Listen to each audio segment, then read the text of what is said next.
dan teman-teman mahasiswa. Pagi ini pertemuan kita yang digeser satu hari dari jadwal semula karena kemarin libur keagamaan dan kita menghormati teman-teman Nasrani yang sedang merayakan pendidikan Yesus Kristus ya. Karena itu hari ini adalah pertemuan Ini kita yang ketujuh. Jadi sudah teman-teman setelah ini sudah bisa bersiap-siap untuk UTS gitu. Dan hari ini tema kita tentang anti korupsi. Jadi ini sebetulnya hasil revisi kurikulum ya Pak Anhar ya. Tahun kemarin semester kemarin kita baru mulai dan yang angkatan sebelumnya belum mendapatkan secara khusus. Biasanya kita tetap akan selipkan di dalam setiap materi. Namun kali ini secara khusus salah satunya karena memang video yang nanti akan teman-teman lihat dan mungkin sudah dilihat di sistem di AI Class itu adalah wawancara dan eh, podcastnya Pak Anhar dengan Bang Abraham Samad. Nah, ini sebetulnya bukan lengkapnya. Kalau lengkapnya tentu kepanjangan lah ya, habis waktu dan kita kita akan melihat ringkasannya sebagai intisari dari materi ini. Karena itu saya persilakan Mbak Debbie untuk memutarkan videonya. Ada dua, nanti satu 6 menit, satu 2 menit. 8 menit dan 2 menit. Silakan.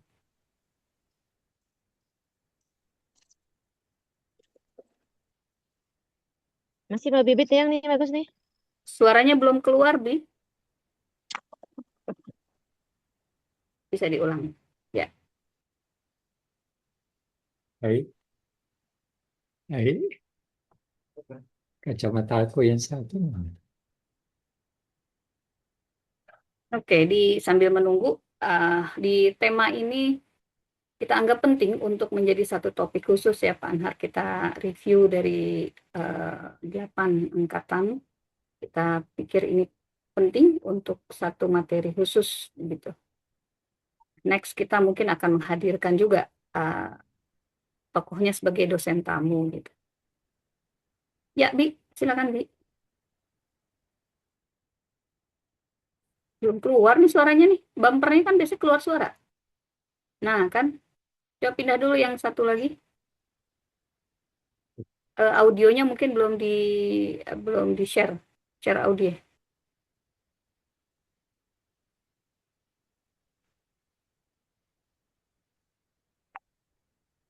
Ada Mbak Isra Kok Hayuni. buram gitu. Iya, tadi suaranya ini Pak, jadi baru gambar yang keluar. Eh, Biasanya dari settingan hostnya, iya. Mbak Siti Di, Nurhimaya.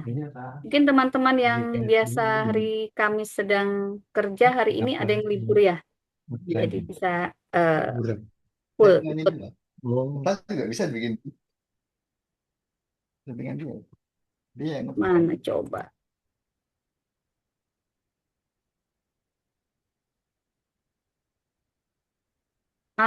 Tetap nggak keluar, Bi.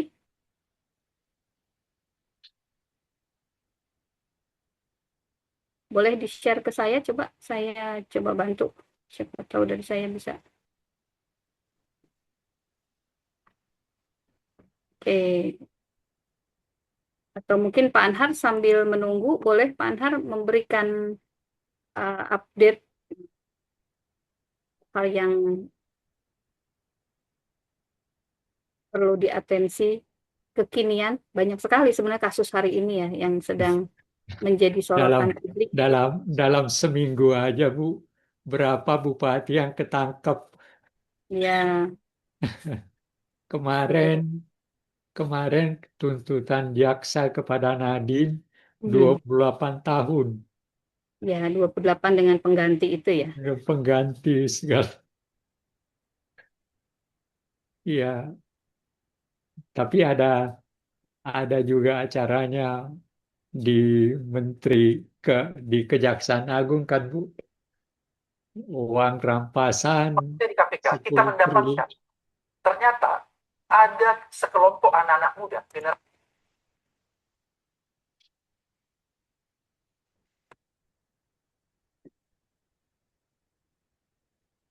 Silahkan Pak, maaf, maaf. Ini Suara tadi barusan terdengar ya suara Pak Abraham Samad ya? Suaranya nggak ada tadi. Oke, ini saya coba. Ada suara, Bu, terdengar. Suara Pak Abraham kedengeran barusan. Di saya soalnya sedang saya coba. Nggak ada, Bu. Nggak kedengeran. Mbak Debi, mungkin yang video satu lagi Mbak Debi yang Pak Anhar diwawancara. Boleh dari situ dulu. Mana yang bisa dulu.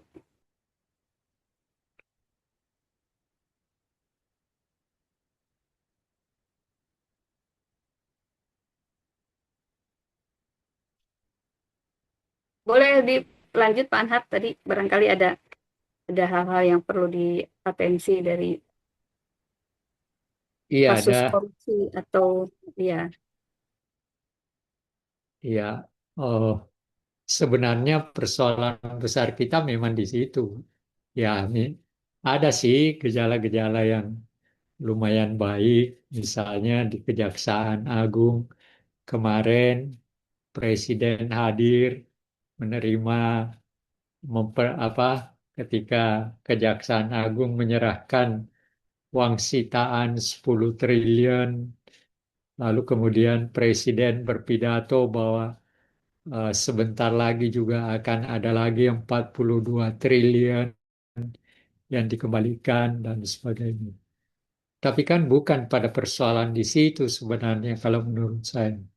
Persoalannya bagaimana eh, para eh, pengatur negara ini mampu menghindarkan atau menciptakan satu cara tertentu atau aturan tertentu yang bisa menghalangi para penjahat-penjahat koruptor itu untuk melakukannya. Tetapi lebih dari itu, kalau dari masa depan, sebenarnya menurut saya paling tidak masalah korupsi menjadi salah satu kurikulum di tingkat, kalau tidak tingkat SMA, minimal tingkat universitas tahun pertama. Kan mereka ini pada saatnya akan mendapatkan ruang yang mungkin membuka jalan bagi dia untuk menjadi pejabat yang korup kan. Jadi sebelum dia masuk ke sana sudah diberikan semacam ya rambu-rambu. Sebenarnya kalau kita lihat juga sekarang tidak kurang kan Bu, lembaganya ada 5 untuk menghalangi masuknya itu dan sebagainya. Nah, tetapi kan tetap saja terjadi. Ya, bagi saya Eh, ini apa ya? ini sesuatu yang Kedengeran nggak ya memukul suara ini? lingkungan pendidikan sebenarnya. Tapi dengan Sebentar, saya balikin dulu. Gimana ya caranya? Melakukan macam-macam rekayasa dengan Google. Ini kan sebenarnya rekayasa. Sebentar. Eh, Februari 2020. mundur ini gimana, Bi? Iya. Itu sebelumnya, dari sebelumnya itu sudah nolak karena gagal. Iya. Nanti akhirnya. Ah, ini. Nah, aduh, ampun. Ya bagi saya. hilang lagi.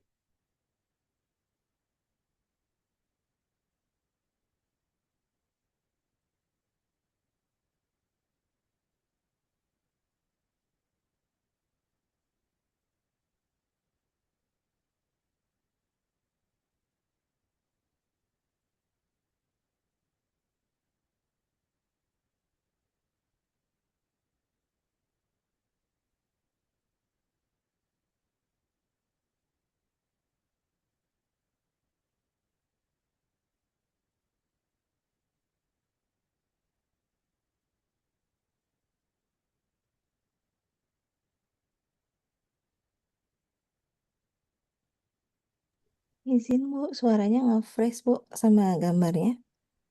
Nggak kedengaran Bu suaranya.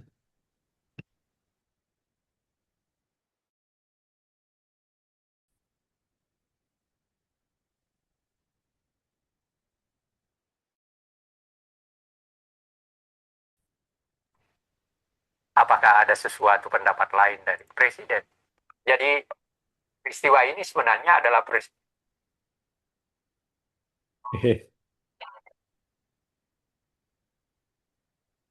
ya bagi saya ini sesuatu yang memukul lingkungan pendidikan sebenarnya. Tapi dengan pengalaman penangkapan Nadiem, dengan melakukan macam-macam rekayasa dengan Google,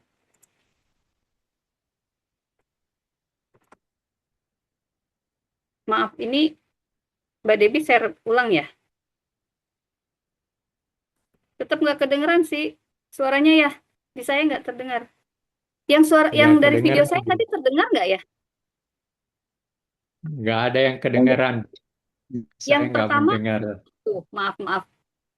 Mbak Debbie yang satu lagi, yang Pak Abraham. Coba Mbak April.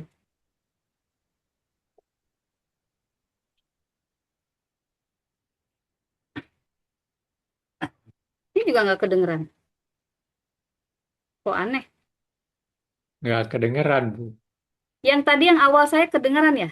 Padahal sama-sama share audio. Nggak kedengeran. Sebentar, ampun deh. Ada yang bisa bantu? Kirimkan nomor.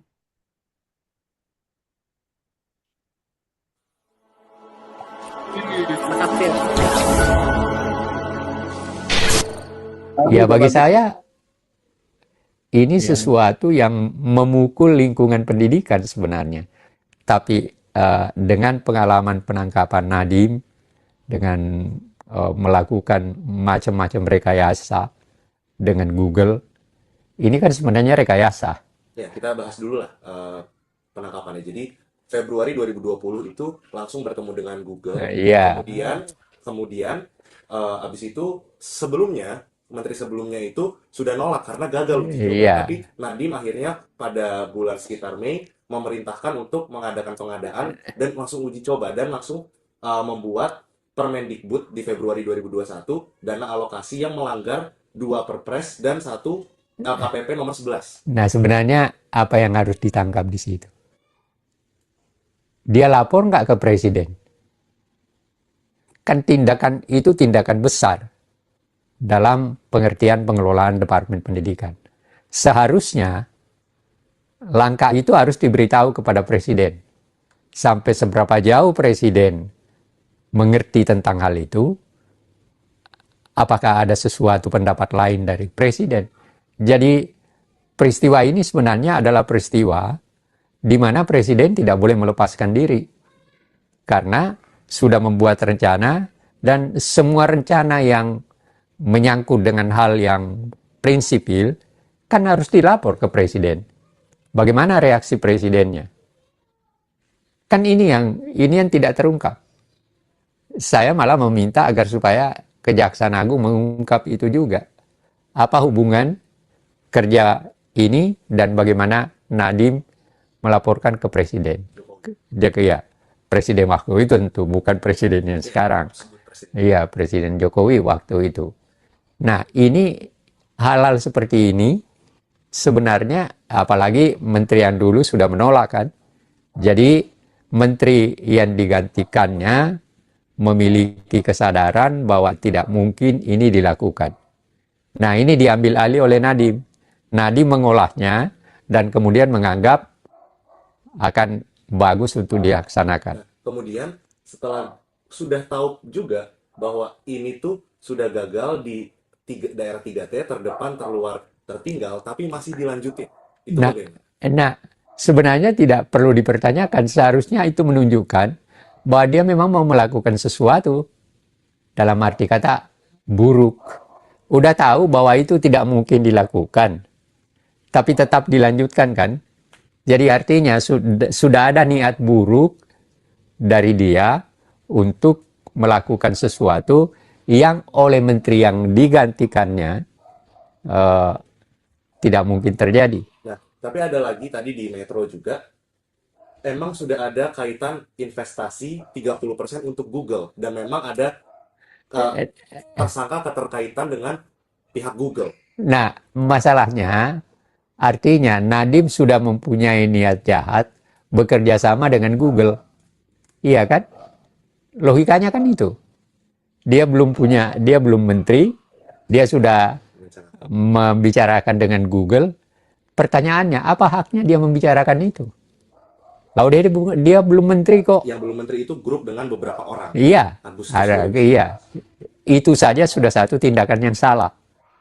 Lalu dia bukan siapa-siapa kok mau bicara tentang hal itu. Terkecuali kalau dia mau menyarankan. Tapi ternyata tidak kan? Dan memang ketika sudah dicoba dan gagal, Iya, tahun kemarin juga gagal, masih dilanjut. Iya, artinya apa? Dia bukan seseorang yang tidak tahu terhadap apa yang telah dilakukan oleh menteri terdahulu. Ya kan? Menteri terdahulu menyatakan tidak mungkin dilakukan. Tapi dengan kerjasama Google, maka dia melakukan itu. Jadi artinya sudah ada niat tertentu. Entah. Artinya ya ada permainan tertentu. Entah bagaimana caranya. Yang jelas permainannya merugikan negara. Nah, Dalam pengertian materi merugikan negara. Tetapi yang lebih penting bukan materi yang hampir 2 triliun itu. Melainkan yang dirusak itu adalah pendidikan. Dan kalau pendidikan rusak itu artinya apa? Berapa banyak anak-anak dan berapa banyak murid yang kehilangan. Nah, ini menarik karena pembelaan Nadiem adalah pengadaan itu adalah upaya pembelajaran mitigasi dari COVID. Tapi ternyata sekarang sudah 5 tahun ini tidak ada kaitannya, malah uang 2 triliunnya kabur dan pendidikannya nggak ada hasilnya. Nah, itu yang artinya apa? Di situ niat jahatnya sudah kelihatan kan? Ya dalam arti kata itu, kalau itu fakta. Kalau keseluruhan fakta yang diumumkan oleh Kejaksaan Agung lewat konferensi pers yang kita dengar Jadi ini. ada 120 saksi, 4 Nah, ahli dan coba bayangkan.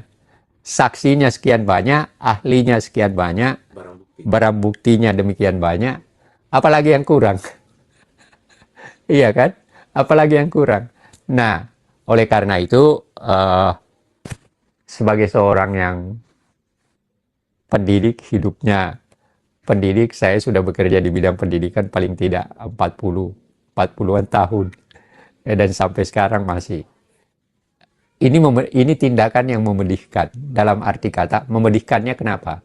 Karena yang dirusak itu bukan sekedar uang, tapi yang dirusak adalah masa depan. Iya. Masa depan generasi yang pendidikan itu bertanggung jawab bukan hanya ilmu yang diberikan kepada anak-anak itu, tujuannya bukan sekedar memberikan ilmu itu, tetapi sekaligus mempersiapkan diri dengan karakter yang baik untuk menghadapi masa depan. Nah, ini yang tidak dipahami oleh Nadiem. Karena memang kan dia tidak tahu pendidikan. Dia cuma tahu mencari uang. Dan celakanya, dia mencari uang di lingkungan lembaga yang tidak pantas dia lakukan dengan posisinya, yaitu pendidikan. Kan salahnya di situ. Oke, dia di bidang lain dia cari duit, silahkan. Apalagi pedagang, apalagi bisnis kan. Yang punya ojol sih dia kan. Gojek. Dia dapat duit berapa miliar per hari dari Gojek. Oke, itu hak dia. Tetapi di bidang pendidikan, tidak pantas dia lakukan itu. Karena bidang pendidikan bukan tempat mencari uang, bukan tempat bisnis. Tapi justru membuat transfer ilmu, bukan sekedar transfer ilmu, tetapi transfer ilmu itu adalah untuk mempersiapkan generasi anak-anak yang sekarang untuk ke depan. Nah, ini yang dirusak oleh Nadiem.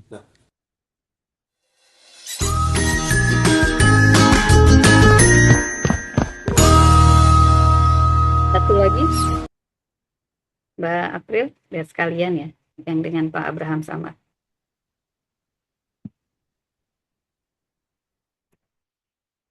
Wah, relate ya. Nanti pas kita ketemu sekarang, itu syutingnya, tapingnya waktu kasusnya baru mulai ya Pak.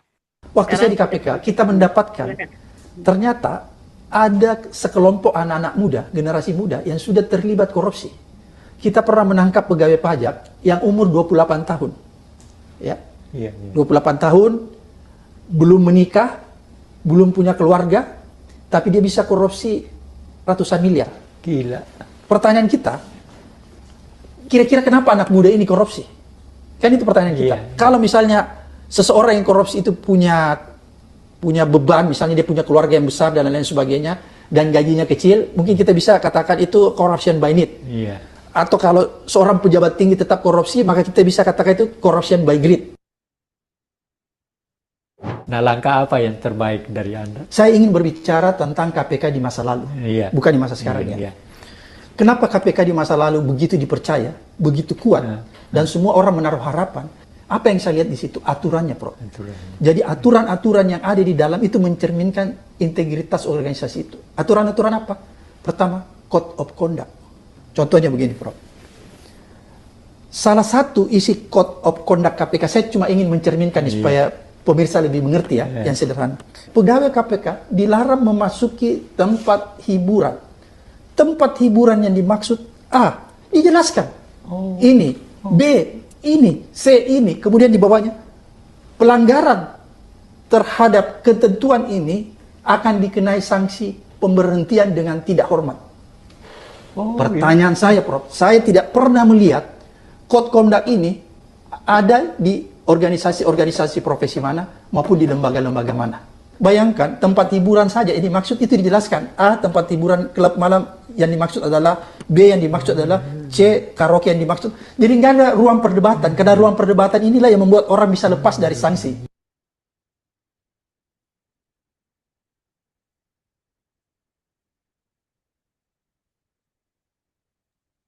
Baik.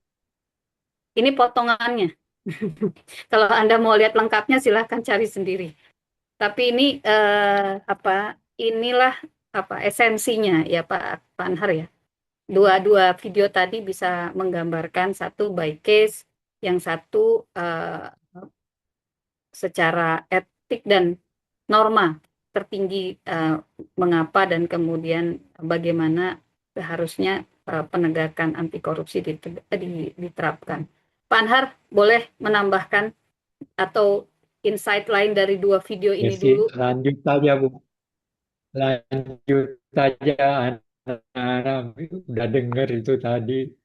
Ya. Dan ya kenyataannya kan seperti itu memang.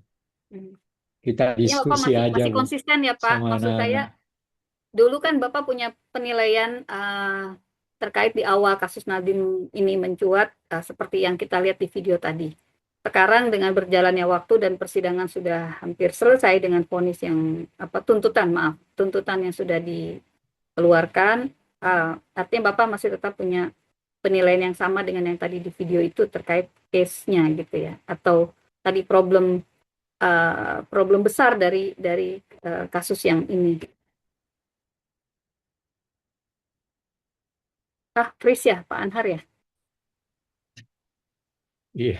Ya, Ya, gimana Pak saya Anhar? kalau dari segi konsistensinya, Bu, saya berusaha untuk konsisten terhadap apa yang saya pegang dalam proses hidup saya. Apa sih artinya hidup ini, Bu? Menurut saya kan kita menunggu untuk pada saatnya datang, kita pergi. Dan berapa banyak sih yang kita bisa makan? Kita makan satu piring, lebih satu piring, perut malah bisa sakit. Kenapa mesti mencari yang lebih? Apalagi tidak pantas. Kan itu. Itu prinsip saya sejak dari saya masih, ya katakanlah mungkin ketika saya sudah ngerti sebagai seorang yang mendapatkan pendidikan, ya prinsip saya seperti itu. Saya bersedia untuk menghadapi berbagai hal yang mungkin justru menyebabkan saya bisa berhadapan dengan berbagai hal. Tapi ya itu resiko. Hidup ini kan tidak mungkin ada kalau tidak ada risiko kan, Bu. Setiap perkataan yang keluar dari mulut kita itu sebenarnya bagi saya seperti itu. Cara juga, saya juga punya kesalahan. Karena apa? Lah, bangsa ini menyebabkan saya ada seperti ini. Saya mendapatkan gelar doktor itu yang berapa banyak uang yang negara keluarkan untuk saya. Kan itu. Dosen saya digaji oleh negara berapa? Ketika saya dibimbing berapa banyak? Kenapa setelah saya menjadi doktor lalu kemudian saya mengkhianati bangsa ini hanya sekedar untuk kepentingan saya sendiri? Apa sih? Saya mau makan apa sih? Mau punya rumah, saya punya rumah sederhana sudah seperti ini. Banyak orang yang tidak punya. Kenapa saya harus mencari yang lebih dari apa yang saya miliki sekarang? Ini aja udah lebih dari cukup dibanding dengan berapa juta orang yang tidak memiliki seperti apa yang saya miliki. Itu, Bu. Silakan lanjutkan. Baik, terima kasih Pak Anhar. Pesan moral yang sangat kuat ya. Oke, saya persilakan teman-teman yang mau menanggapi, bertanya, merespon terkait topik kita pagi ini. Kalau mau mendalami video tadi, menonton yang lebih lengkap, bisa lihat di YouTube ya Pak Anhar ya. Ada podcast khususnya Pak Anhar, dan waktu itu yang dengan Pak Abraham itu di podcastnya Bang Abraham sih, Speak Up ya, yang Pak Anhar sebagai narasumber ya Pak Anhar ya. Iya. Ya, baik, saya persilakan teman-teman mungkin mau merespon khusus karena tadi case-nya Pak Nadiem. Sekarang kita sudah mendengar dan membaca tuntutan 19+8 ya. Ya, 19+9 ya, yang untuk pengganti kan, yang 9 tahun Iya, itu pengganti kalau dia tidak bisa membayar denda. Sehingga totalnya 28 atau 26, 27 ya. Saya detailnya belum. Silakan teman-teman, ada yang mau tanya. Tadi sebenarnya kuncinya di Bang Abraham itu mengatakan code of ethic, code of conduct gitu. Tapi yang sering kali terjadi Pak Anhar, memang code of ethic dan code of conduct ini juga bagian dari reformasi birokrasi ya, yang selalu kemudian menjadi syarat terkait dengan penilaian birokrasi satu institusi pasca reformasi. Seringkali kemudian ada sih gitu ya, code of ethic, code of conduct gitu, kode perilaku dan kode etik gitu. Tapi itu juga sama, normatif sifatnya, dan kemudian tidak setegak seperti yang tadi disampaikan Bang Abraham Samad ya. Saya mungkin mau sedikit menambahkan, tapi kalau teman-teman belum ada yang raise hand gitu, sama pengalaman kami dulu di Ombudsman. Kalau Anda mendengar yang sekarang Ketua Ombudsman 6 hari dan ditangkap, kami sangat menyesalkan karena sebetulnya code of ethic dan code of conduct-nya cukup keras gitu, walaupun mungkin tidak sekeras KPK. Pasal-pasalnya clear gitu ya, tidak bertemu dengan terlapor gitu kan di ruang, kecuali di ruang publik, dan itu harus disaksikan oleh asisten misalnya gitu. Itu jelas sebetulnya. Jadi kalau kemudian kemarin terjadi, sebetulnya bisa jadi itu ada pengabaian selama beberapa periode, sehingga hanya dalam 6 hari kemudian kejaksaan sudah bisa menangkap, walaupun mungkin penelusurannya sudah cukup lama gitu ya. Jadi ya benar sih, menurut saya sekali lagi ini soal bagaimana kesepakatan etik dan rule of law-nya kemudian ditegakkan gitu. Itu yang kita lihat, termasuk yang korupsi bupati sekarang Pak Anhar. Saya mendengar minggu yang lalu cerita bagaimana Bupati Pekalongan. Ini ada teman-teman di Pekalongan ya, yang ibu bupati kan kena kan, ibu bupatinya juga kena. Itu kebetulan saya ada seorang teman yang berinteraksi beberapa hari sebelum penangkapan. berinteraksi karena ada permintaan gitu ya dari orang dekat gitu. Jadi kalau kita lihat modus gitu para kepala daerah sekarang dari tindakan korupsi itu kelihatannya makin apa ya kita sebut rude, kasar, apa bahasanya sangat mudah kemudian dilacak gitu. Setahu saya dulu KPK itu punya SOP sebelum mereka menangkap atau membuktikan dengan OTT, terutama OTT yang zaman dulu benar-benar tangkap tangan ya. Jadi betul-betul pada saat transaksi ditangkap gitu, itu mereka butuh 6 bulan untuk melakukan pengamatan sampai kemudian masuk di area yang lebih sempit dari pantauan jarak jauh, kemudian dekat, mereka turunkan tim gitu kan, sampai benar-benar ditangkap tuh 6 bulan Pak Anhar. Nah, konon sekarang untuk para bupati Iya. ini nggak butuh waktu sebanyak itu.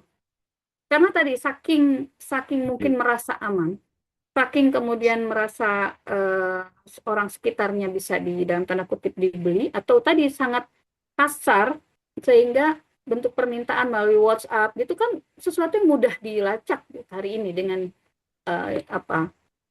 digitalisasi hari ini kan sangat mudah gitu. Makanya katanya tidak butuh lama sekarang untuk ngincer-ngincer para kepala daerah ini. Jadi modusnya sudah saya nggak tahu kalau yang sekarang tidak tertangkap tuh mungkin juga bukan tidak melakukan, tapi karena tadi kecanggihan modusnya atau caranya yang halus, cantik gitu ya, sehingga sulit dibuktikan atau sulit dilacak. Ya saya nggak tahu, tapi paling tidak yang terlihat dari beberapa case belakangan itu ya karena sangat terang-terangan dan ya kalau istilah orang politik kasar, ya kotor, kasar istilahnya ya, bukan halus gitu, saya kira gitu. Saya itu nambahin aja. Nah, silakan teman-teman, ada yang mau berkomentar. Ini Pak Anhar kemana?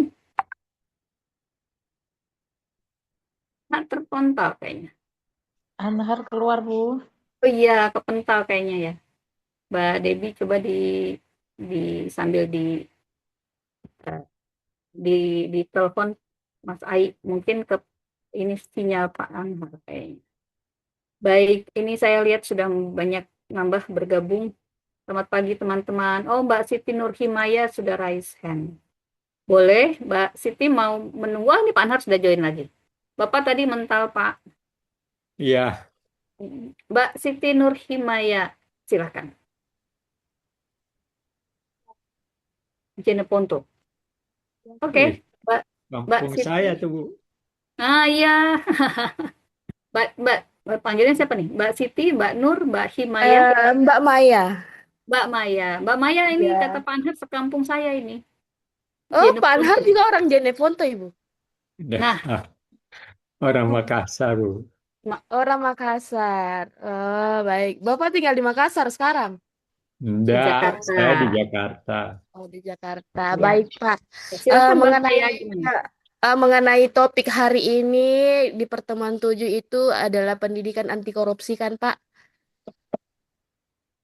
Apa Ya, suara saya betul. jelas?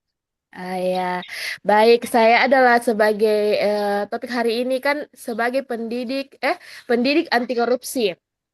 Mengenai saya sebagai guru anak usia dini atau sebagai guru tamasya, yang ingin saya pertanyakan itu, Pak, bagaimana peran sekolah dalam menanamkan nilai anti korupsi kepada siswa?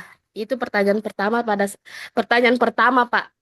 Yang kedua, saya berpikir mengapa korupsi masih terjadi meskipun sudah ada hukum yang tegas itu, Pak. Yang ketiga, apa hubungan antara moralitas individu dan tindakan korupsi? Mungkin cukup Ibu, Bapak, tiga pertanyaan dari saya. Baik, Silakan. terima kasih. Silakan Pak Anhar. Iya, Bu. Sebenarnya sekolah itu harus membersihkan dirinya sendiri, mulai dari kepala sekolahnya, pendidiknya, dan sebagainya. Jadi supaya anak didik yang ada di sekolah itu melihat bagaimana tingkah laku gurunya, kejujuran kepala sekolahnya, dan sebagainya. Itu intinya sebenarnya. Jadi, eh, jadikan betul sekolah itu sebagai suatu lembaga, tidak sekedar memberikan ilmu, tapi juga memperlihatkan karakter, memperlihatkan guru yang punya sikap tertentu yang menunjukkan bahwa dia memang pantas jadi guru. Sekolah ini memang sekolah yang baik karena kepala sekolahnya juga jujur dan sebagainya. Ya hanya itu yang bisa dilakukan. Nah, lalu kenapa ada banyak aturan tapi kurang? Ya, saya selalu mengatakan begini. Kesulitan utama dari kita sebenarnya adalah kita pandai membuat aturan, tapi pada saat yang bersamaan kita juga pandai mengingat aturan yang kita buat itu. Yang buat aturan itu kan koruptor itu sendiri. Ya, aturan yang dia buat sendiri. Kan itu yang terjadi. Atau saling peras di antara atasan dengan anak buah yang ingin naik jabatan, padahal aturannya tidak itu.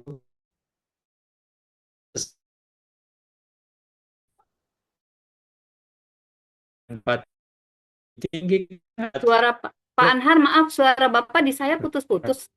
Di teman-teman, Putus-putus oh juga. sama. Iya, Bapak, mohon maaf, Mas Ai, mungkin di Bapak videonya ditutup saja supaya suaranya yang terdengar. Kelihatannya sinyalnya kurang kuat, ada noise kayaknya di tempat Pak Anhar. Jadi suara Bapak putus-putus, Pak. Mbak Debi, mungkin Mas Ai bisa ditelepon. Pak Anhar, mohon maaf, ya, videonya ditutup aja, Pak. Monggo, Pak. Iya. Ya. Iya. Iya, jadi apa yang kamu pertanyakan itu sebenarnya ya hal yang sebenarnya tidak perlu terjadi. Aturannya ada. Ketika seorang menjadi bupati itu kan sudah ada aturan sedemikian rupa. Ya, tetapi apa yang terjadi justru bupatinya yang melanggar itu kan. Dan apa yang dikatakan Ibu Leli tadi memang aneh. Anehnya apa? Bupati itu tidak susah untuk ditangkap. Kalau zaman dulu sangat susah untuk mencari korupsi itu. KPK yang dulu zamannya Abraham Samad itu tidak mudah menangkap tangan. Tapi sekarang sangat mudah. Ya bagaimana nggak mudah, lawan terbuka kok. Bupati meres anak buahnya untuk naik pangkat kan gampang aja. Mungkin dia secara ini sampaikan ke KPK ya, ketangkaplah bupatinya. Kan begitu. Jadi tidak ada apa namanya dalam diri bupati ini. Ketika dia mau bukan menjadi pelayan rakyat, tetapi memang dalam pikirannya udah korupsi. Karena apa? Ketika dia menjadi calon bupati, duitnya nggak cukup, minjem sama orang. Nah, kenapa dia minjem? Ya karena dia sudah menduga bahwa sebagai bupati dia pasti akan mendapat apa yang dia. Jadi ada istilah sayang kalau dalam pengertian seperti itu, sebenarnya bupati-bupati ini yang ketangkap korupsi itu orang pinter yang bodoh. Iya kan? Udah pasti dia bahwa pasti dia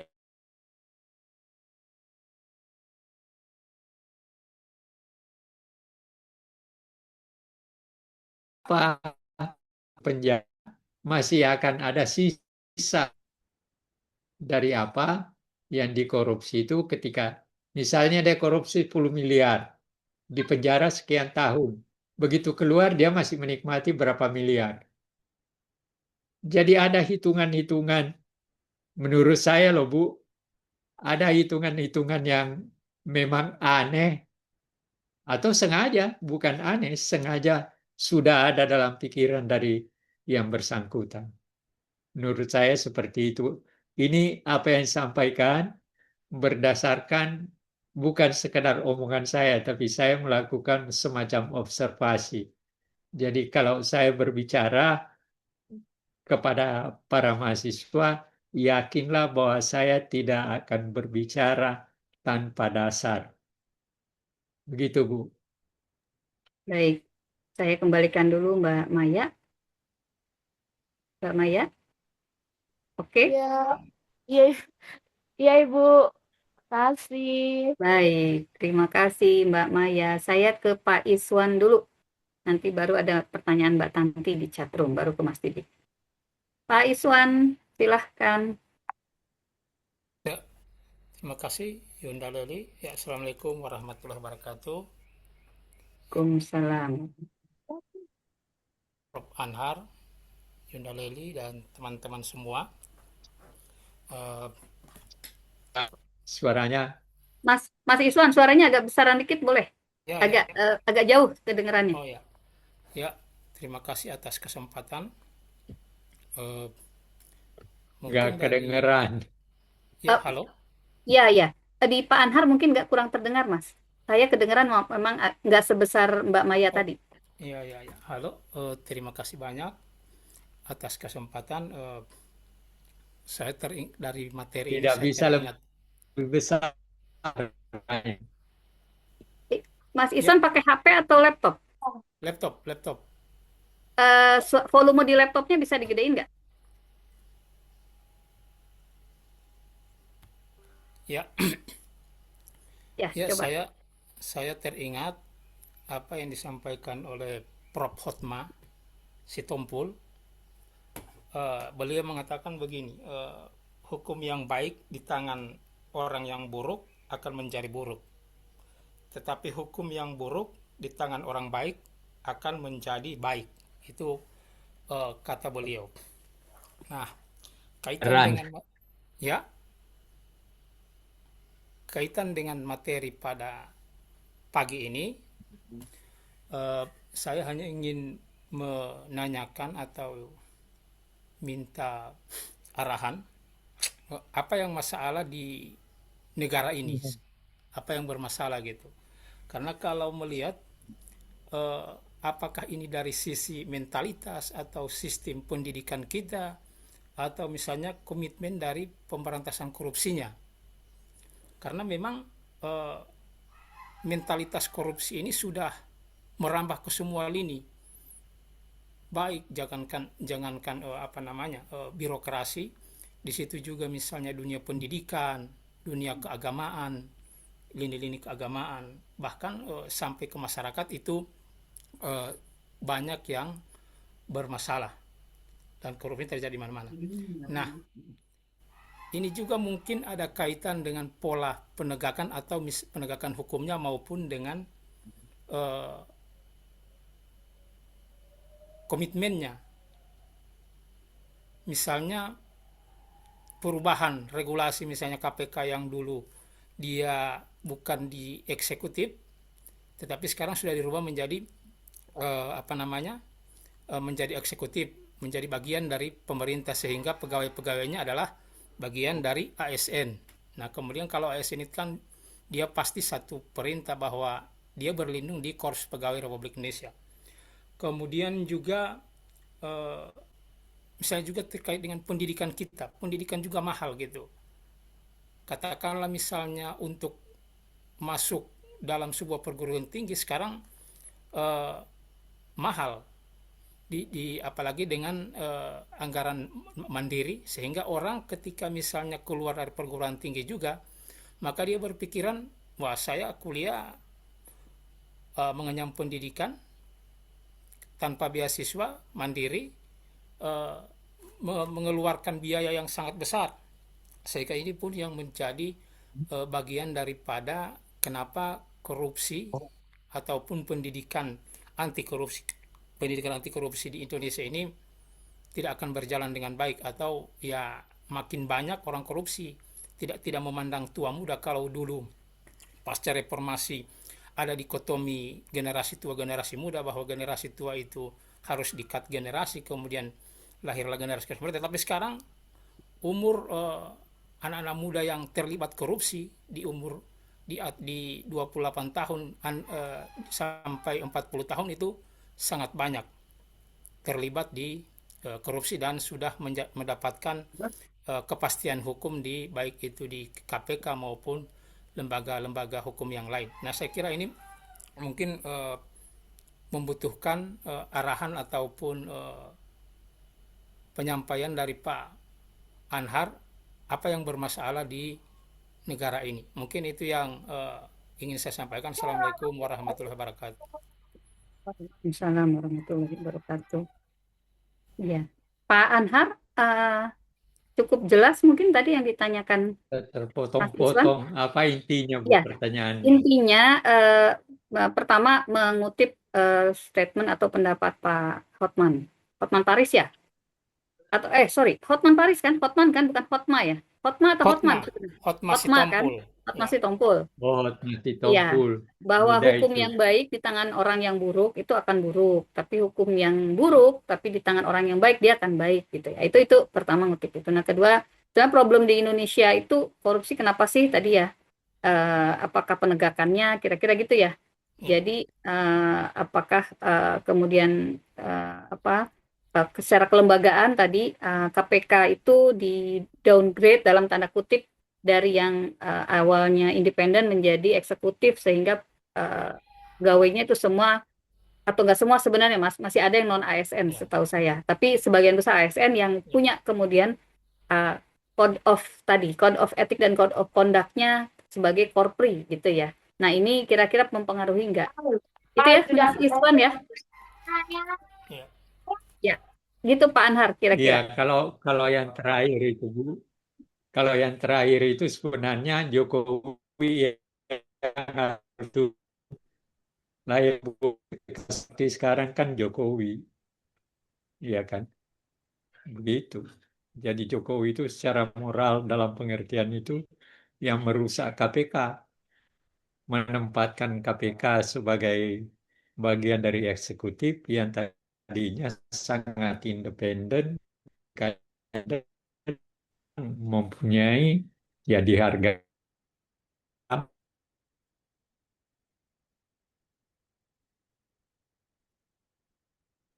Takut pada KPK. Sekarang siapa yang takut sama KPK? Ya, dia tangkap aja orang boleh, tapi ya cuma begitu-begitu aja.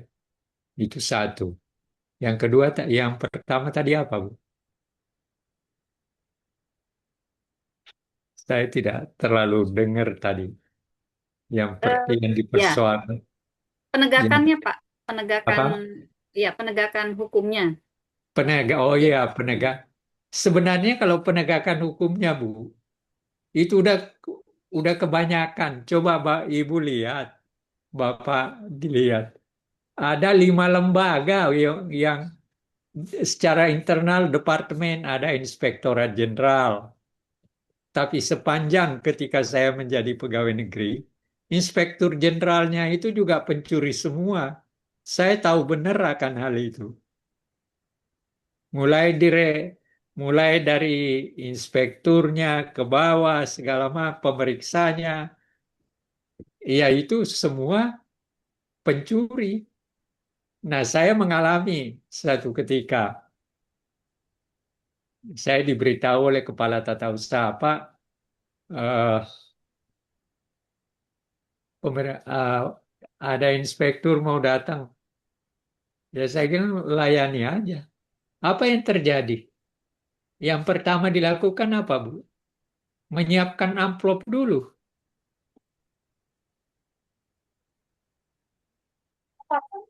Dia Enggak datang, bisa. amplopnya sudah di Enggak depan bisa. dia. Mau baik lah ya. Itu inspektur jenderal. Lalu ada di Kejaksaan Agung, ada polisi, sekarang ada BPK, ada KPK sekarang. Jadi kalau dari segi lembaga untuk mencegah korupsi ini lengkap kita, Bu. Tapi kan tidak jalan. Contoh, KPK itu kan sebenarnya lembaga ad hoc kan, Bu? Untuk nanti kalau polisi, kejaksaan udah baik dan lembaga lain yang baik sudah kembali kepada uh, seharusnya apa yang dikerjakan, maka KPK ini kan harusnya bubar, Bu.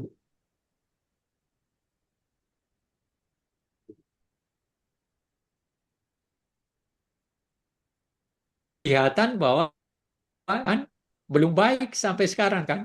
Kalau dari segi itu, dari segi pemahaman itu. Ya ini kan jadi ya jangan pertanyakan persoalan eh, bahwa seakan-akan tidak ada lembaga yang untuk mencegah itu. Lembaganya ada, cuma bagaimana lembaga itu bekerja. Nah, ini persoalan. Itu yang terjadi kan, Bu. Bayangkan 5 lembaga, tapi kan korupsinya makin terbuka. Ya, saya tidak tahu apakah yang dilakukan Kejaksaan Agung sekarang dengan mengembalikan uang eh, 10 triliun, lalu kemudian akan mengembalikan lagi uang 42 triliun, itu bagian daripada bahwa di Kejaksaan Agung sudah terjadi sesuatu yang lebih baik. Nah, tapi kan pertanyaannya di polisi gimana? Nah, kemarin Jimli CS sudah membuat, katanya sudah menyerahkan 3.000 halaman. Bayangkan, Bu, untuk memperbaiki polisi, tim yang ditunjuk oleh Presiden sudah membuat kepada Presiden dan sudah diserahkan 3.000 halaman kalau menurut dia mau diperbuat, Bu. Ya itu, Bu. Silakan. Baik. Suaranya nggak ada, Iya, Bu. barusan saya ke-mute juga. Mas Iswan gimana? Ya, makasih Pak. Oke. Kalau dari sisi pendidikan kita bagaimana Pak tinjauan dari sisi pendidikan? Oh ya, Ya, pendidikan. pendidikan kita kan sekarang udah rusak juga. Ya, Sekarang pendidikan di dalam staf kejaksaan. Orangnya keseorang dalam harga. Nah, saya mau begini,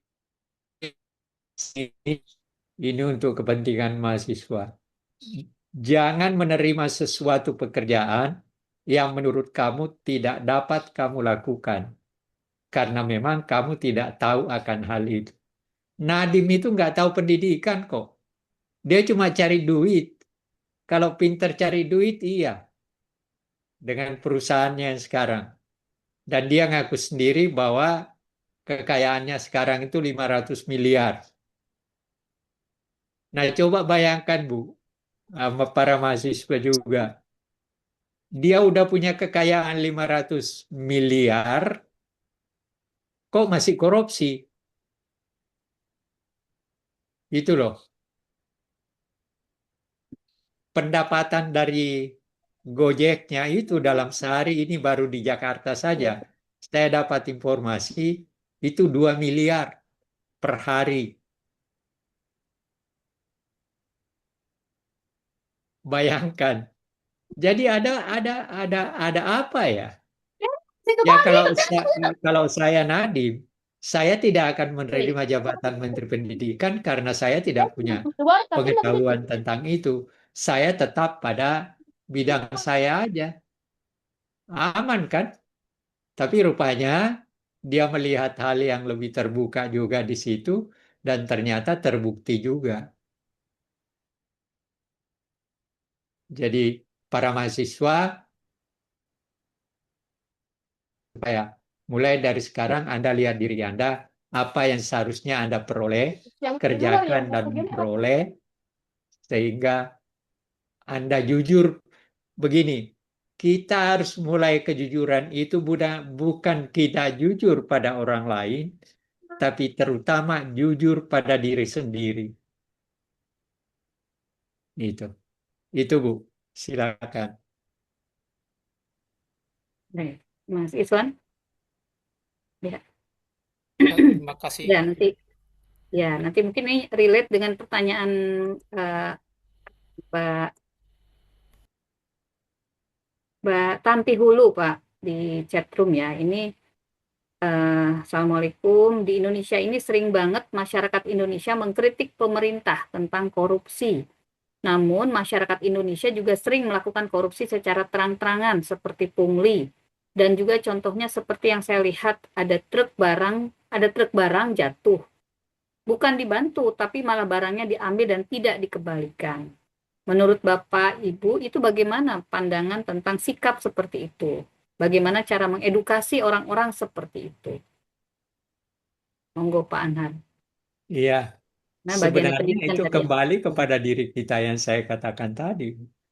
Jujur dulu pada diri sendiri, dan kemudian kalau itu tadi, ya berkaitan dengan bagaimana ketegasan daripada yang berhak, seperti tadi yang barang diambil itu. Kan harusnya polisi mengambil tindakan kalau dia ada di situ atau dilaporkan. Tapi kan tidak terjadi. Jadi ya kelemahan lembaga kita juga persoalan, Bu. Nah, oleh karena itu, ke depan para mahasiswa yang akan mengambil hal yang ini ya sebenarnya bosan juga, Bu. Saya sudah setua ini kerjanya cuma ngomong seperti ini dan yang nggak ada yang denger gitu loh. Sejak mahasiswa sampai sekarang sama aja, Bu. Baru kritik saya ketika saya masih siswa di eh, demokrasi terpimpin sama aja, nggak sampai sekarang juga kan kenyataannya seperti itu. Nggak ada yang berubah kok, Bu. Coba bayangkan, Prabowo ngomong tiap kali anti korupsi dan sebagainya. Yang korup anak buahnya juga kan, dari partainya juga. Lalu siapa yang didengar? Kalau Prabowo-nya oke, pasti enggak. Pribadi pasti nggak akan korupsi. Tapi orang lingkungannya yang belum tentu tidak. Ternyata orang partainya ada yang bupati ketangkap juga kan. Jadi ya bagaimana ya kita harus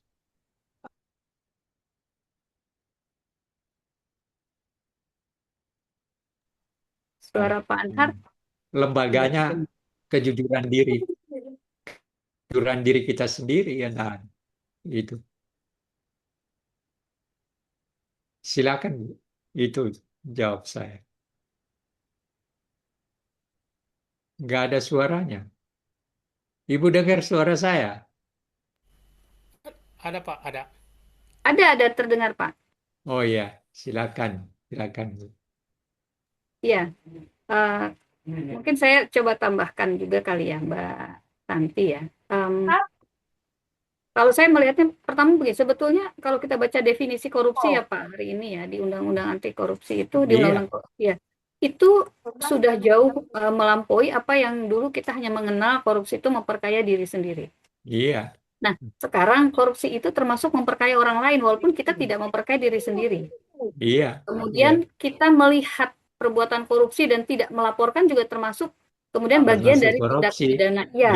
jadi sebenarnya kalau dari spektrum korupsi sudah sangat apa? Harusnya membuat orang jerak gitu ya, dan nggak mau tuh deket-deket gitu. Nah, tapi kenapa kemudian masih muncul? Bisa karena memang tadi ketidaktahuan. Jadi ini yang saya perhatikan KPK, even dari zamannya Bang Abraham Samad, boleh di mute dulu ya Mbak Maya.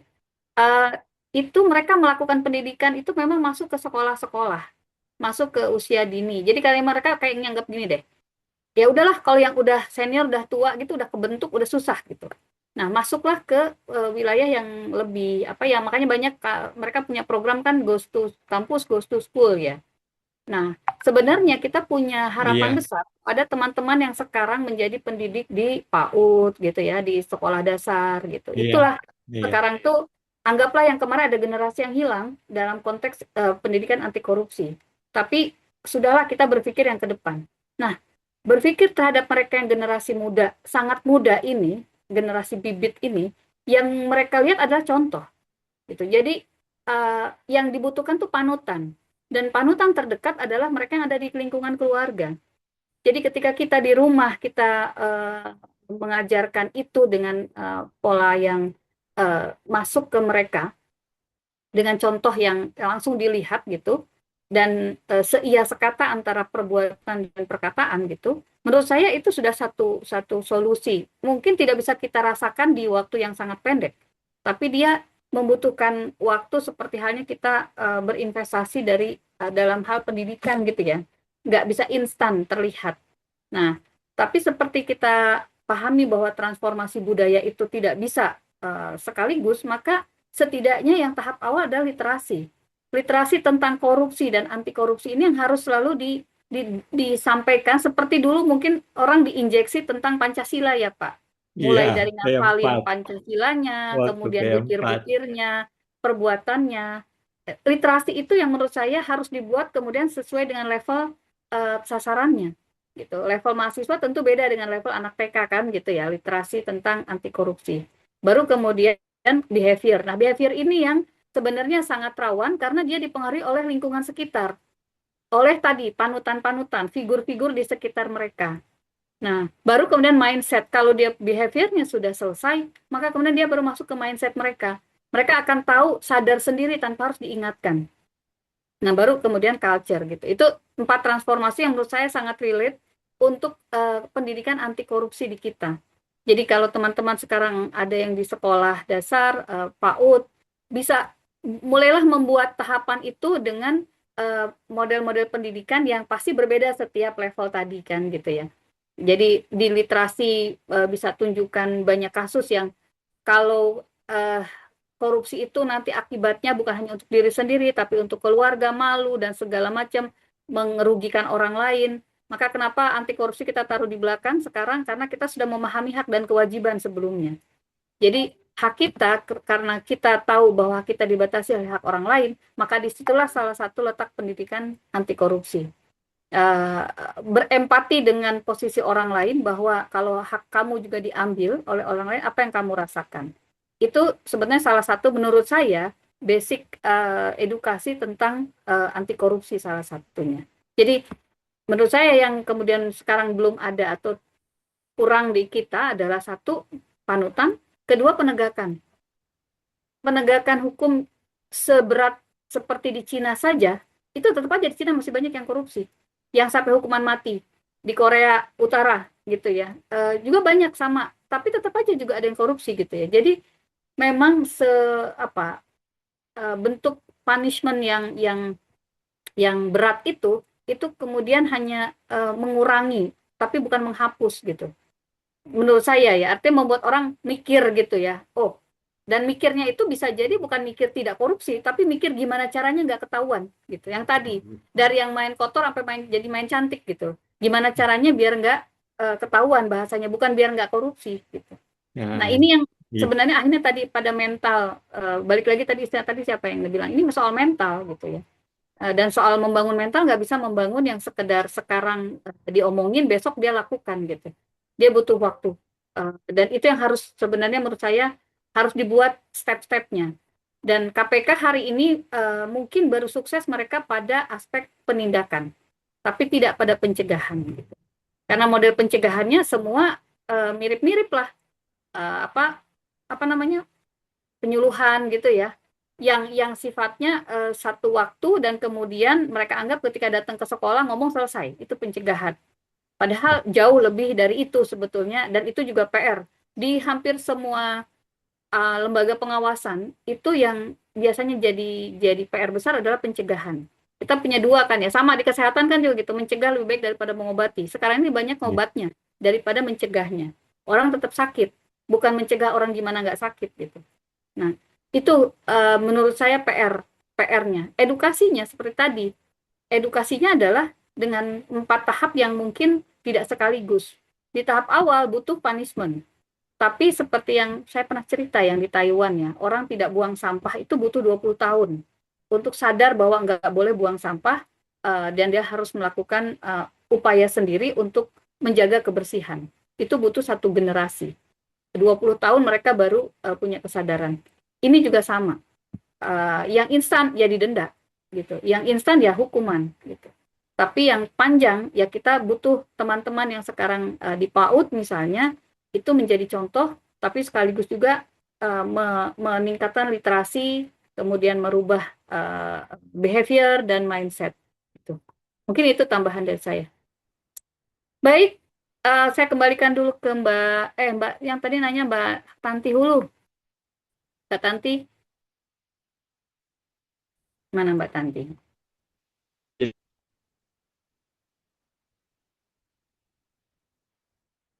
Mana ya Mbak Tantinya? Oke, karena tidak ada respon saya anggap. Oh oke, baik. Mbak Tanti di mana ya? Mbak Tanti Hulunya. Cirinya. Baik, tadi kayaknya Mas Didik saya lihat raise hand tapi terus naik lagi. Mas Didik silakan. Siap, Ibu, terima kasih. Mohon izin off cam, aplikasi saya error kayaknya habis Oke, undang. aman. Jadi terkait sama si Pak Nadiem ya Pak, kemarin saya dengar dari Hotman Paris katanya tidak terima sepeser pun gitu. Jadi agak miris juga saya dengan kondisi yang sebenarnya dia super kaya ya Pak ya, dengan dia punya harta yang begitu banyak. Cuman ada keluhan dari teman-teman ojol kan, saya sering pakai Gojek sama Gokar itu Pak. Jadi sebenarnya kan dari sisi aplikasi itu asetnya itu kan asetnya pemilik pribadi ya. Jadi motor mobil itu milik mereka. Dan sebenarnya si Gojek sama itu kan cuman menyediakan aplikasi gitu kan ya. Terus dari sisi situ motongnya terlalu besar gitu. Jadi mereka sangat dirugikan karena asetnya aset mereka. Ini terkait sama pemiliknya, bukan korupsinya. Nah itu bagaimana itu Pak Ibu? Sama satu lagi tentang ini undang-undang perampasan aset ya. Kalau saya lihat-lihat di berita itu kok sampai sekarang belum disah-sahkan, ulet betul itu. Dan satu lagi untuk yang menerima kita mencari pekerjaan, contoh di TNI, Polri itu kan sebelum masuk sudah tadi menyediakan amplop yang besar gitu kan ya, bisa ratusan juta gitu kan. Padahal gaji mereka UMR atau di atas UMR dikit gitu kan ya. Nah pastinya mereka beranggapan bahwa untuk mengembalikan dana yang dia udah keluarkan kan mencari sampingan sana sini termasuk korupsi. Mohon pengarahnya Bapak Ibu. Terima kasih.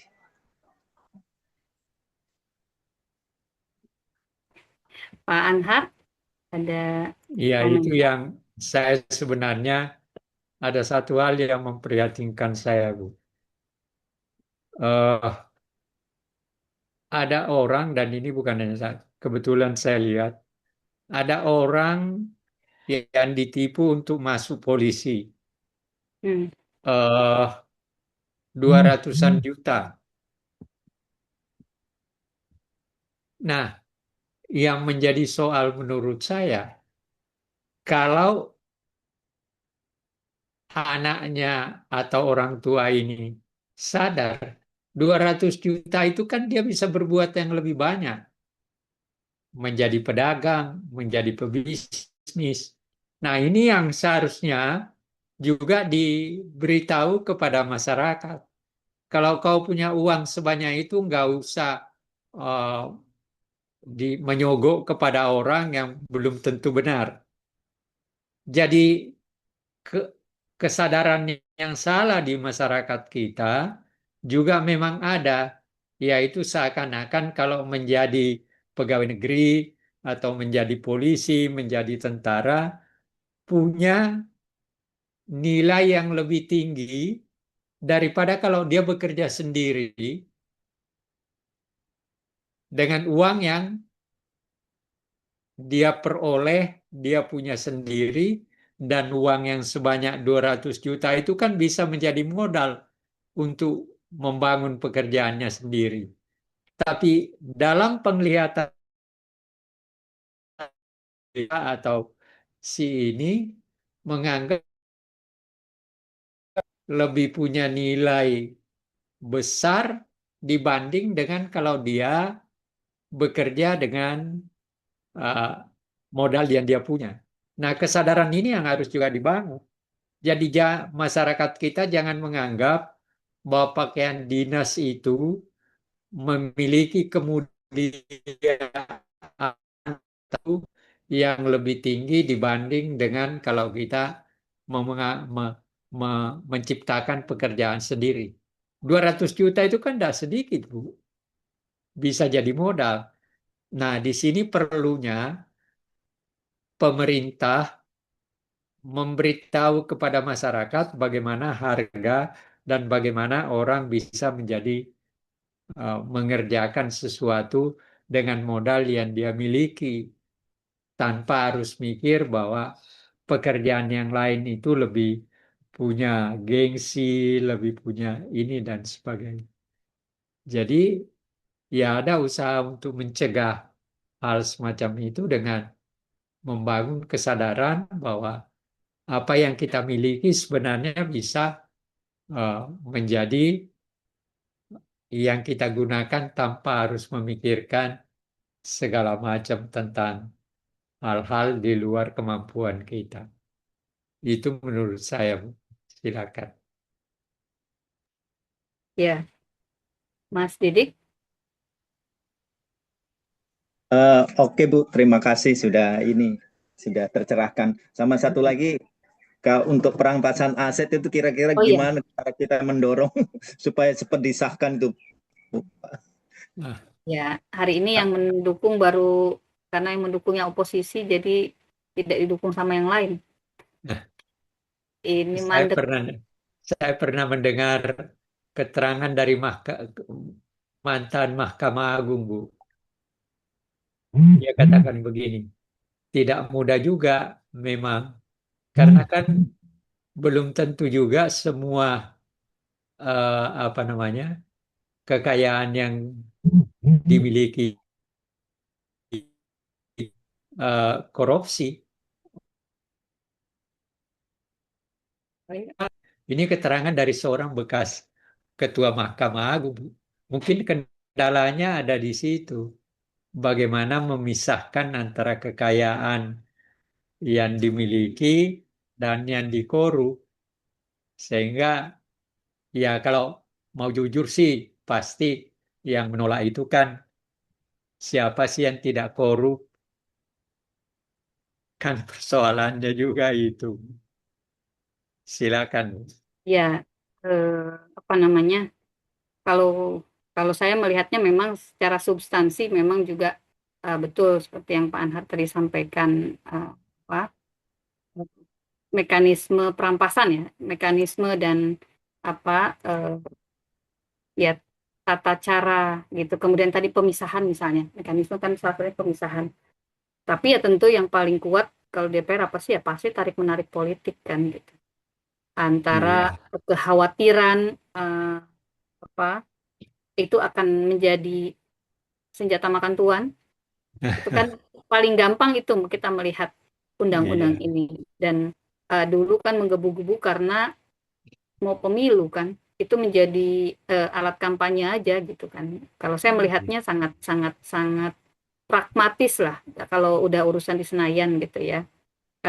Dan kemudian memang pada level teknokratiknya itu yang salah satu yang tadi Pak Anhar sampaikan, kesulitan dalam mekanisme penegakan dan pemisahan perampas. Kalau mekanisme perampasan mungkin lebih mudah, tapi mekanisme tadi pemisahan aset-aset yang memang dia terkait dengan korupsinya atau pelanggaran hukumnya dengan yang ya istilahnya memisahkan yang halal dan haramnya lah gitu ya. Ya kira-kira harta halal dan harta haramnya Itu kan gitu ya Pak Anhar ya. yang itu hasil saya diskusi saya dengan seseorang Pak Bagir, Ketua Mahkamah Agung itu Bu. Pak Bagir bukan. Pak Bagirmanan. Oh ya, ya, ya itu. Kalau beliau kan pasti sangat objektif melihat ini ya. Artinya Iya. beliau memahami kesulitan secara prosedur dan operasinya gitu. Ya, apalagi ditambah pula dengan tadi ya sudahlah gitu. Jadi akhirnya dia menjadi prolegnas yang udah jadi prolegnas kan sudah, dan itu tidak jadi prioritas gitu.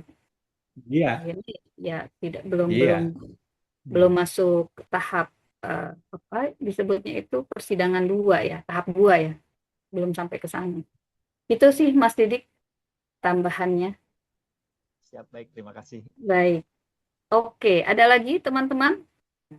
Kita ini baru kita mulai jam 7:30 ya. 1 jam 20 menit. Oke. Nah, Mbak Indri berbicara tentang korupsi. Nah, ini ada menarik nih. Sepertinya pengalaman ini. Berbicara tentang korupsi, almarhum bapak saya bekerja di Ditjen Perbendaharaan di Kementerian Keuangan dong ya berarti ya. Singkat cerita, tiba-tiba ada amplop coklat di ujung meja. Almarhum bapak saya sudah curiga, itu isinya pasti uang. Selama seminggu, amplop tersebut tidak disentuh sama sekali oleh bapak saya dan kemudian hilang. Seminggu kemudian, dapat kabar bahwa teman bapak saya yang dinasnya di daerah Sulawesi katanya dipecat karena anak buahnya mengambil amplop coklat tersebut. Sampai sekarang, kenapa yang dipecat teman bapak saya? Kenapa bukan anak buahnya? Bapak saya dan anak buahnya tidak dipecat. Dan yang saya dengar, anak buah tersebut masih bekerja di tempat yang sama. Bahkan sudah naik jabatan. Saya udah nggak ngerti lagi sama negara ini semenjak mendengar berita tersebut. Dan mental kepemimpinan seperti apa sih, Pak, Bu, yang dapat membuat seseorang rentan melakukan korupsi? Saya ulang yang terakhir ya, Mbak.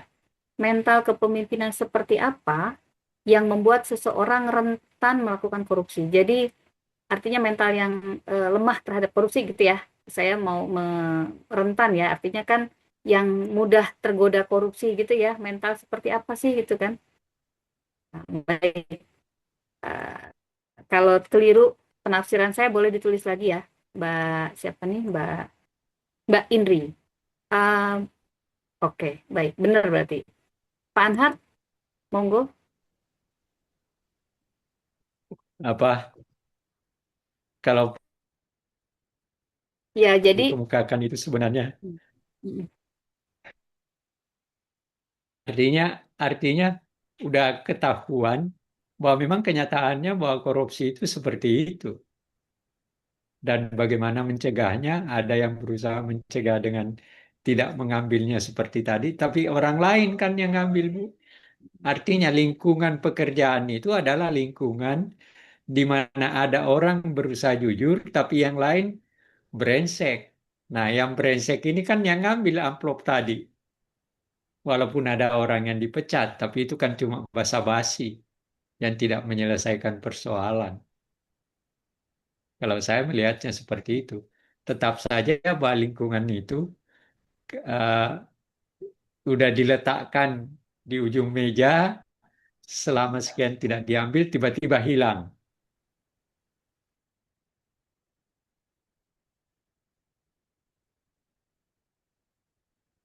Pak Anhar, suaranya hilang.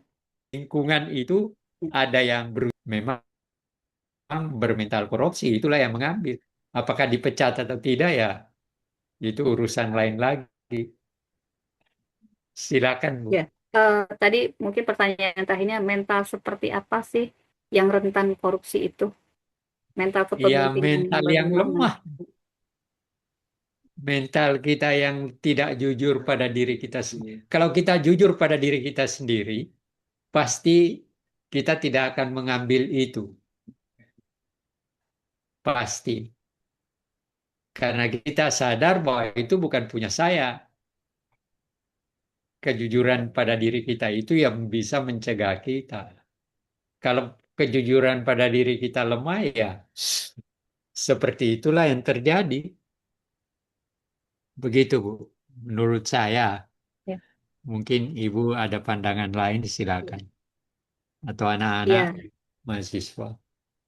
boleh. Kalau dari saya, Mbak, itu yang tadi saya sampaikan bahwa akhirnya kenapa kok kan kesannya tidak adil ya? Yang ngambil anak buahnya, kenapa bapak buahnya atau atasannya juga kena ikut ditangkap gitu ya, ikut dipecat gitu. Itulah itu yang saya tadi sebutkan, ketika korupsi, indikasi korupsi atau definisi ruang lingkup korupsi itu diluas, bahwa bukan hanya saya mengambil, saya yang memperkaya diri sendiri, tapi saya memperkaya orang lain. Saya tahu ada kejadian korupsi, tapi saya tidak laporkan. Percaya orang Saya lain. tahu, ya, saya tahu ada perbuatan atau indikasi korupsi, tapi saya tidak melakukan sesuatu gitu. Itu termasuk terlibat dan punya pasal di dalam undang-undang anti korupsi ini.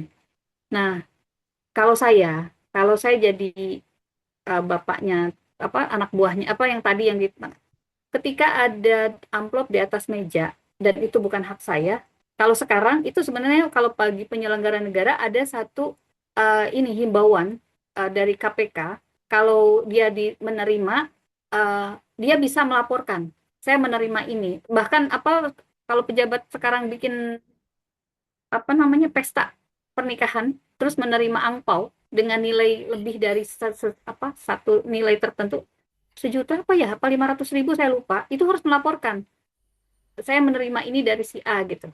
Nah, sebenarnya nih kalau kita tahu itu uang yang nggak beres, kalau kita diamkan, kita memberi ruang orang lain untuk tergoda gitu ya. Jadi di situ aspek pencegahan yang tadi saya sampaikan. Sayanya tidak tergoda, tapi orang lain yang melihat bisa tergoda gitu. Nah, seharusnya kita laporkan nih, kita kasih. Kalau dulu mungkin belum ada KPK ya, kalau sekarang ada KPK, ya kita serahkan, ini Pak, saya kayaknya ada amplop, itu bukan hak saya gitu ya. Pasti sih gitu, lingkungan itu akan bilang bahasanya mungkin kita akan dimusuhi. Biasanya ketika orang akan melakukan sesuatu, memilih jalan kebenaran, dia akan memilih jalan yang sunyi gitu ya, istilahnya, karena nggak ada teman. Iya, memang. Ya, jadi Benar sekuat itu, Bu. tadi yang istilah Pak Anhar, mental lemah itu salah satunya ketika kita takut, kita nggak sama dengan orang lain. Ketika kita mau menegakkan kebenaran, tapi terus, aduh nanti nggak enak ya, saya dianggap sok alim, dianggap sok suci gitu. Nah, tadi itu, bagaimana kita memang tidak mengambil amplop itu, tapi ketika anak buah kita tergoda, dan kita kan akhirnya juga kita kena getahnya gitu, karena kita tidak mencegah. Kalau kita tahu itu bukan hak kita, ada dua pilihannya. Kita kembalikan kepada orangnya. Saya punya pengalaman sendiri kalau itu gitu ya. Dulu ya adalah gitu. Tapi paling tidak ya saya dianggap yang tadi yang kemudian memang nggak ada yang berani akhirnya. Tapi kemudian juga saya dianggap nggak bisa diajak main lah gitu kira-kira ya. Jadi buat saya kalau kita nggak bisa kita bisa menahan untuk diri sendiri, kita juga bisa menahan untuk orang lain. Atau tadi kita kembalikan, mohon maaf gitu ya. Ya ini udah tugas kita, udah kewajiban kita, jadi enggak gitu. Nah, yang begini memang berat. Artinya pilihan kita untuk kemudian mengambil sikap ya atau tidak gitu, itu balik lagi tadi termasuk salah satu yang mental yang harus diperkuat gitu. Nah, pasti banyak resistensi di situ. Dan tadi kalau juga kita bisa paham bahwa kita diam saja pun itu kita termasuk ikut terlibat. Nah, itu bagian dari literasi. Yang tadi kalau misalnya kita ke anak-anak, adik-adik yang PAUD gitu ya, kalau lihat temenmu diperlakukan tidak baik oleh teman yang lain, kamu jangan diam saja. Kalau kamu nggak bisa bantu ngelawan, kamu lapor kepada guru, kepada siapa. Sehingga tindakan bullying di sekolah yang seperti itu bisa teredam harusnya. Jadi ada sikap yang harus ditunjukkan bahwa kita tidak diam saja melihat kesalahan, melihat kemungkaran, melihat tindak-tindak yang tidak seharusnya ada di sekitar kita gitu. Kan yang kalau dalam Islam kan selemah-lemahnya berdoa ya dengan lisan, tapi paling tidak kalau kita bisa berbuat, menyatakan pada orang lain yang lebih punya otoritas gitu, menurut saya itu kuncinya. Apalagi dalam soal korupsi, ketika tadi kita paham bahwa kita nggak korupsi kok, tapi kita membiarkan orang lain korupsi padahal kita tahu, itu juga kita terlibat artinya. Nah, ini yang menurut saya soal literasi Pak Anhar. Jadi Iya. ketika tadi kita juga mikir orang itu nggak ngambil tapi anak buahnya ngambil, lah dia tahu anak buahnya ngambil, kecuali betul-betul kemudian ada, biasanya itu akan diperingan kalau kemudian sampai masuk ke pengadilan ketika anak buahnya ngambil, dia nggak taunya karena memang ternyata itu dia cheating atau anak buahnya cheating gitu ya. Tapi secara kepemimpinan kan kesalahan anak buah itu ditanggung atasan gitu. Itu menjadi beratnya ketika menjadi pemimpin gitu ya di situ. Apa namanya? Oh ini Mbak Fatimah juga ada nanti. Kira-kira itu sih, saya kembalikan dulu ke Mbak siapa nih tadi, Mbak Indri. Gimana Mbak Indri? Oh ya, tidak tahu betul tadi. Ketika tidak tahu tuh resikonya adalah resiko jabatan. Harusnya keadilannya adalah pada bentuk sanksi. Harusnya mungkin tidak dipecat, tapi diberi peringatan, gitu misalnya. SP 1, kalau di ASN kan istilahnya bukan SP ya, tapi sanksi ringan, sanksi sedang gitu kan, tingkat berapa gitu. Harusnya itu menurut saya ya. Kalau memang dia bisa dibuktikan bahwa dia benar-benar tidak tahu, atau anak buahnya memang betul-betul diketahui bahwa itu bekerja tanpa izin, tanpa pengetahuan atasan. Kira-kira sih itu. Itu ya Mbak Indri ya. Ya ini ya resiko pemimpin begitu, anak buah yang salah naik ke kita kan ya. Jadi memang nggak mudah jadi pemimpin. Kalau sekarang malah kebalik ya, yang salah bapaknya yang dimasukin anak buahnya. Kan betapa banyak yang begitu. Sehingga sekarang di BUMN termasuk semua mengamankan diri Pak Anhar kan. Jadi ketika ada perintah yang aneh-aneh, kalau dulu pakai lisan dijalankan karena takut sama atasan. Sekarang udah makin pintar. Minta memo, minta disposisi, tertulis. Jadi kalau ada perintah yang di luar SOP, itu minta memo, harus ada. Tinggal pilih nanti dia mau beresiko hilang jabatan di BUMN itu, atau dia aman karena dia bilang saya nggak mau mengerjakan karena nggak ada perintah tertulis gitu. Jadi sekarang semua berlindung atau semua mengamankan dengan cara ada jejak yang bisa di WA sekarang udah mulai bisa digunakan karena itu dianggap salah satu bukti yang valid ya. WhatsApp ya Pak. Jadi WhatsApp sekarang udah WhatsApp sekarang bisa jadi alat Bu ya. Ya, perintah pun yang penting ada di WhatsApp, ada WhatsApp-nya jadi bisa ditunjukkan screenshot-nya gitu kan. Bahwa saya dapat perintah gitu.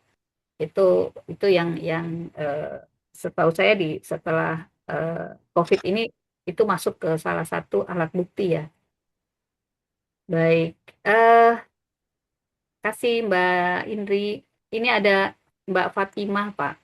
Bapak Ibu izin bertanya, di kelas saya, anak-anak setiap istirahat, saya selalu tanya, siapa yang tidak bawa bekal, tidak boleh minta sama temannya. Oke? Karena ada satu anak yang tidak pernah bawa bekal. Dia bukan anak yang tidak mampu, orang tuanya cukup kaya. Saat saya bilang orang tuanya, kenapa tidak dibawakan bekal? Jawaban orang tuanya, karena bekalnya dimintai temannya. Padahal kebalikannya kenyataan di kelas. Oke, padahal kenyataannya terbalik gitu ya. Sampai anak dan orang tuanya membenci saya. Apakah boleh kalau ucapan anak ini saya rekam sebagai bukti ke orang tuanya. Oke, sebentar, saya konstruksi dulu.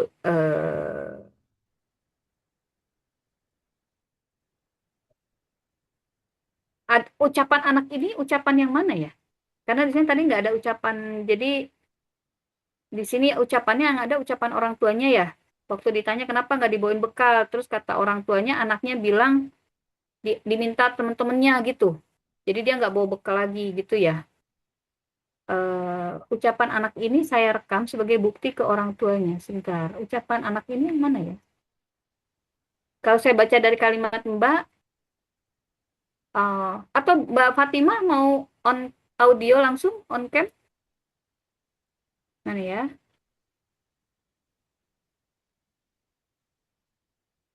Ini soal ngerekam apa ini ya, maksudnya sebagai bukti ya. Nggak apa-apa. Kalau Iya, itu Bu.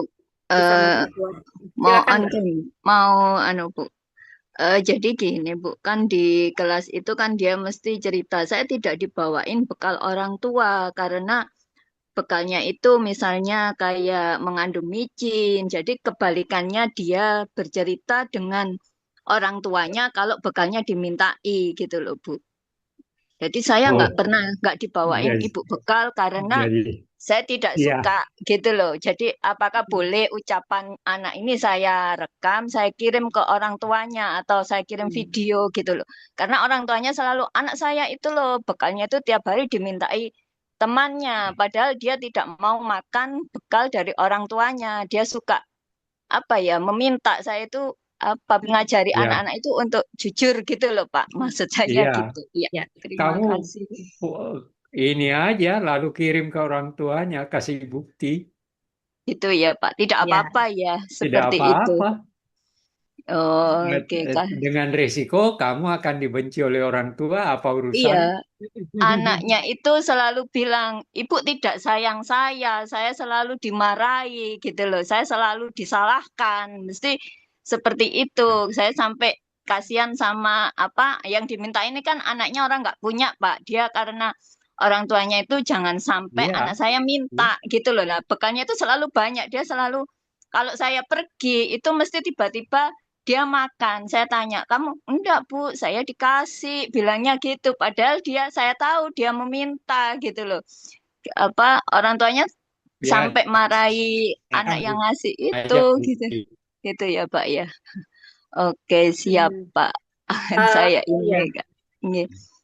Mbak Fatimah, saya boleh. Buktikan aja bahwa anak itu brengsek, kirim ke orang tuanya. Iya. Iya. Kalau boleh saya sarannya gini. Iya. Di videokan Iya. atau ya artinya direkam ya secara visual, Iya. tapi sekaligus diberikan saran ke orang tuanya. Barangkali Bu, anak Ibu ini senang dengan, saya perhatikan senang dengan menu ini gitu ya. Jadi Oh, gitu. Iya. diberi alternatif atau sebenarnya solusi. Jadi lebih kepada kita menemukan masalahnya, tapi sekaligus memberi Iya. solusi. Yang saya perhatikan Bu, anak Iya. Ibu ini Iya. senang makannya ini yang punya temennya. Jadi barangkali Oh, gitu boleh ya. dibawakan ini. Kalau benar tadi bahwa dia kan anak dia mungkin punya kecenderungan juga dengan model Iya. pendidikan yang berbeda antara rumah dan sekolah. Mereka punya Iya. potensi split gitu ya, dalam pengertian Iya, bingung. iya, iya. Iya. Sehingga kalau di sekolah saya dididik begini, di rumah dididik seperti ini, maka dia akan bingung, Iya. kasihan. Dia akan Gitu. punya potensi menjadi anak yang sorry to say, apa sih sebutnya manipulatif gitu ya. Manipulasi, iya, Ya, iya. Iya, manipulatif. ya karena takut disalahkan Di sama rumah orang takut dimarahin tuanya. orang tua. Iya, iya. Di sekolah takut dimarahin guru sehingga dia Iya. berbohong sana sini gitu ya, Iya, untuk iya. menutupi. Nah, tapi itu kan Iya. tentu nggak baik. Jadi lebih baik Iya. kalau memang kemudian agak panjang diundang saja resmi orang tuanya ke sekolah, kemudian Gitu. disarankan Bu, kelihatannya dari misalnya audionya jangan sekali, mungkin 1-2 hari Iya. gitu dengan orang yang berbeda, anak yang dimintanya berbeda. Iya, iya, iya. Nah, Iya.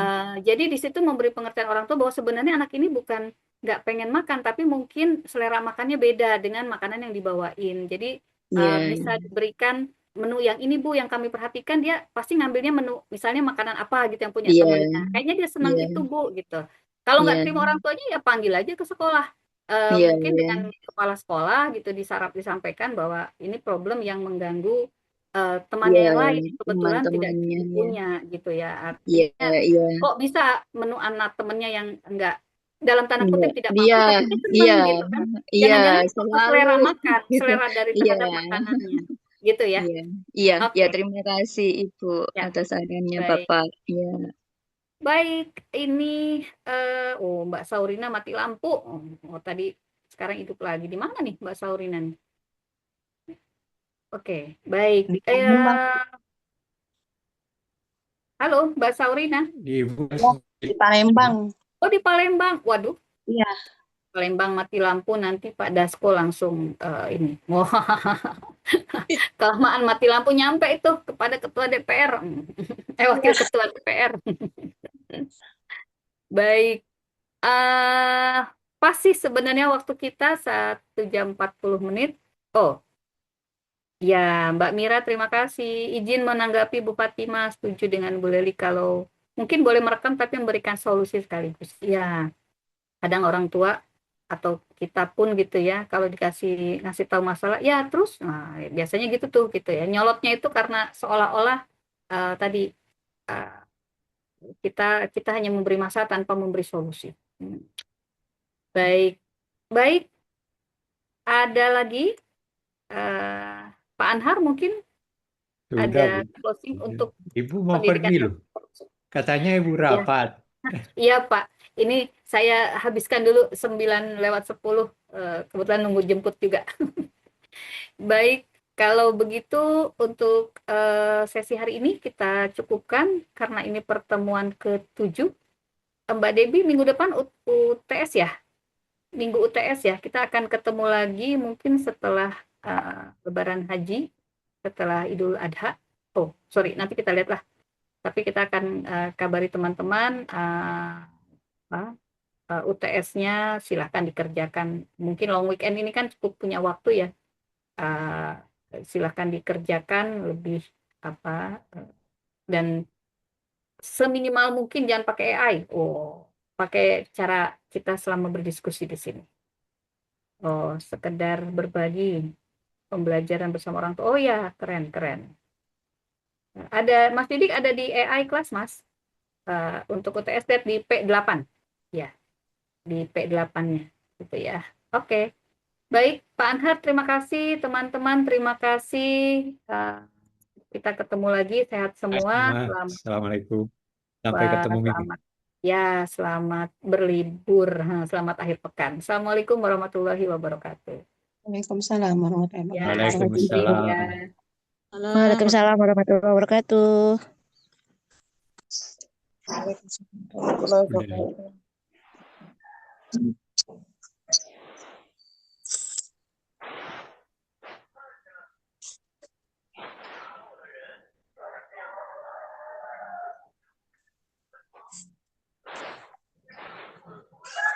Iya, aku ditolong.